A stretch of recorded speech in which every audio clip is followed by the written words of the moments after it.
नमस्कार बच्चों, आइए आज हम सीखेंगे छोटे ए की मात्रा। तो बच्चों, यह है ए और यह है छोटे ए की मात्रा। आप सब इसे ध्यान से देखेंगे और पहचानेंगे। अब हम देखेंगे छोटे ए की मात्रा का उच्चारण। ए की मात्रा जब व्यंजन पर लगाई जाती है तो व्यंजन का उच्चारण धीमे स्वर में और जल्दी होता है। जैसे क पर लगी ए की मात्रा के, ट पर लगी ए की मात्रा टे, स पर लगी ए की मात्रा से। बच्चों, लिखते समय हम ध्यान देंगे कि ए की मात्रा वर्णों के ऊपर लगाई जाती है। अब आप अभ्यास के लिए सभी व्यंजनों पर छोटे ए की मात्रा लगाकर उन्हें ऊंचे स्वर में पढ़ें। चलिए अब हम पढ़ते हैं कुछ छोटे ए की मात्रा वाले शब्द। सेब, सेब, शेर, शेर, पेड़, पेड़, केले, केले। समझिए और पढ़िए। शेर, बेर, रेल, तेल, केला, केला, मेला, मेला, ठेला, ठेला, बेला, बेला, मेरठ, मेरठ, रेशम, रेशम, केसर, केसर, जेवर,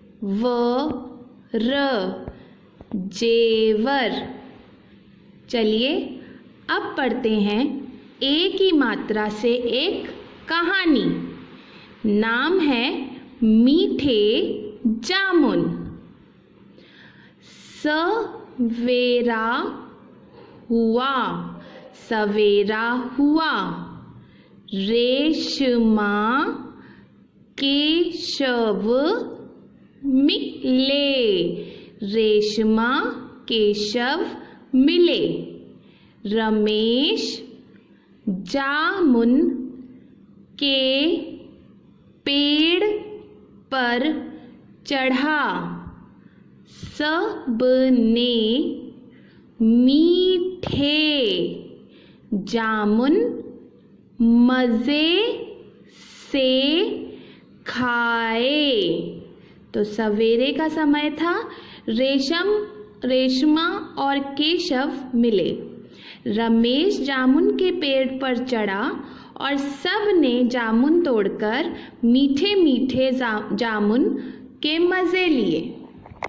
रेशमा पके केले लाई, सभी ने केले खाए।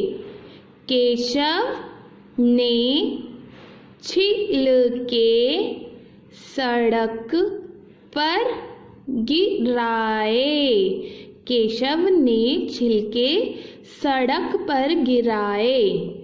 रमेश ने समझाया, छिलके कूड़ेदान के भीतर ही डालने चाहिए।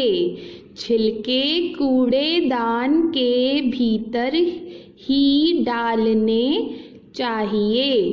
तभी तुम सब समझदार कहलाओगे। बिल्कुल सही। रेशमा पके केले लाई, सभी ने केले खाए बड़े मज़े में। लेकिन केशव ने क्या किया? उसने सड़क पर केले का छिलका फेंक दिया। फिर रमेश ने उसे समझाया कि छिलके हमेशा हमें कहाँ फेंकने चाहिए बच्चों? कूड़ेदान में। हाँ, अगर आप ऐसा करते हैं तो आप भी रमेश की तरह समझदार कहलाओगे। इसलिए कूड़ा सड़क पर नहीं फेंकना चाहिए, हमें कूड़ा कूड़ेदान के अंदर ही फेंकना चाहिए। अब समय है एक मज़ेदार कविता गुनगुनाने का। तो बच्चों चलिए गुनगुनाते हैं एक अच्छी सी कविता। कविता का नाम है रेल चली। जी हाँ, रेल चली। छुक छुक छुक छुक रेल चली, रेल चली भई रेल चली। पटरी पर आगे ही आगे हम सब की बस रेल चली। हेमा चेतन रेखा आते मिलकर सारे धूम मचाते। झटपट भागे इनकी रेल, रेल कराती सबका मेल, रेल कराती सबका मेल। आशा करती हूँ बच्चों आप सबको भी इस कविता को गुनगुनाने में उतना ही मज़ा आया होगा जितना कि मुझे। तो आप आराम से गुनगुनाइए ये कविता और मैं लेती हूँ आपसे विदा। अब मुलाकात होगी अगली कक्षा में। तब तक के लिए स्वस्थ रहें, सुरक्षित रहें। Bye bye.